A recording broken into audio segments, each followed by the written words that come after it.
இன்றைக்கி நம்ம செய்ய போகிற டிஷ் மீன் வறுவல். அதாவது கொடுவா மீனை வச்சு தான் நம்ம வறுக்க போகிறோம். வீடியோக்குள்ளே போகிறது முன்னாடி லைக் பண்ணிவிடுங்க, ஷேர் பண்ணுங்கள், கமெண்ட் பண்ணுங்கள், பெல் பட்டனையும் கிளிக் பண்ண மறந்துடாதீங்க. வீடியோவை ஸ்கிப் பண்ணாமல் பாருங்கள். நம்ம இந்த கொடுவா மீன் ரொம்ப சிம்பிளாக நம்ம எவ்வளோ சீக்கிரம் நம்மளால் செய்ய முடியுமோ அந்த மாதிரி செஞ்சு காமிக்கலாம். ரொம்ப ரொம்ப டேஸ்ட்டாக இருக்கும்.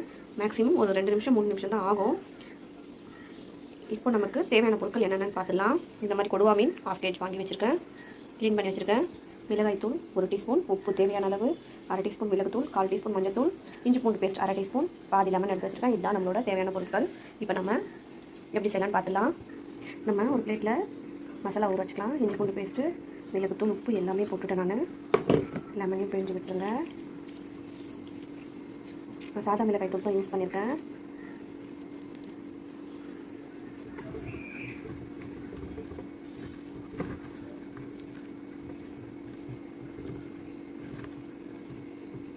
ரெடி பண்ணியாச்சு மசாலா. நம்ம ஒவ்வொரு ஃபிஷ்ஷாக எடுத்து ஸ்ப்ரெட் பண்ணிடலாம். இது ஒரு 5-10 மினிட்ஸ் ஊறினா போதும். இமீடியட்டாக செஞ்சாலும் நல்லாயிருக்கும். இந்த மாதிரி நம்ம எல்லாத்தையுமே பண்ணிக்கலாம். பொதுவாக மீன் உடம்புக்கு நல்லது. இந்த மாதிரி ஃப்ரை பண்ணும்போது குழந்தைங்க ரொம்ப விரும்பி சாப்பிடுவாங்க, எல்லாருமே ரொம்ப விரும்பி சாப்பிடுவாங்க. நான் எந்த ஒரு மசாலாவும் சேர்க்கல. நம்ம வீட்டில் இருக்க மிளகாய் தூளும், உப்பு, மஞ்சத்தூள், மிளகுத்தூள் இதை வச்சு தான் நான் செய்கிறேன். எல்லாத்தையுமே இந்த மாதிரி ஸ்ப்ரெட் பண்ணி விட்டுலாம். எல்லாத்தையுமே இந்த மாதிரி ஸ்ப்ரெட் பண்ணி வச்சுருக்கேன். நல்லா ஊறட்டும்.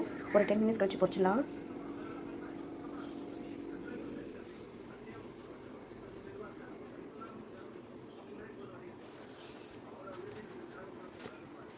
பேன் நல்லா காஞ்சிடுச்சு. இப்போ நம்ம எண்ணெய் ஊற்றிக்கலாம். எண்ணெய் நல்லா காயட்டும். பேன் நல்லா காஞ்சிடுச்சு. இப்போ நம்ம ஒரு மீனை போட்டு பொரிச்சு எடுத்துடலாம்.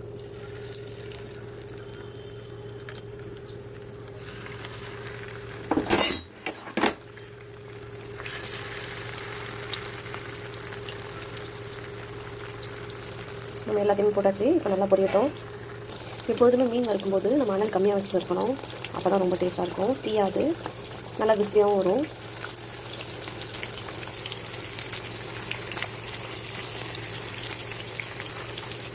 அந்த மீனை நல்லா திருப்பி போட்டுலாம்.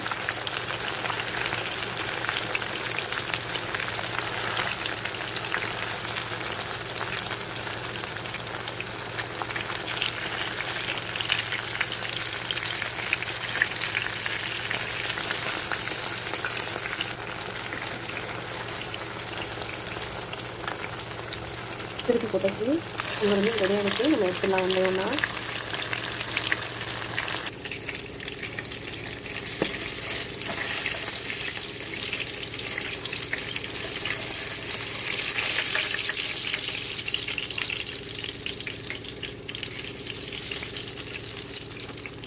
எல்லாத்தையும் எடுத்தாச்சு. நம்மளோட மீன் வறுவல் ரெடி ஆகிடுச்சு. இந்த மாதிரி நீங்கள் செஞ்சு பாருங்கள். மீண்டும் மீண்டும் சுவைக்க தூண்டும் மீன் வறுவல்.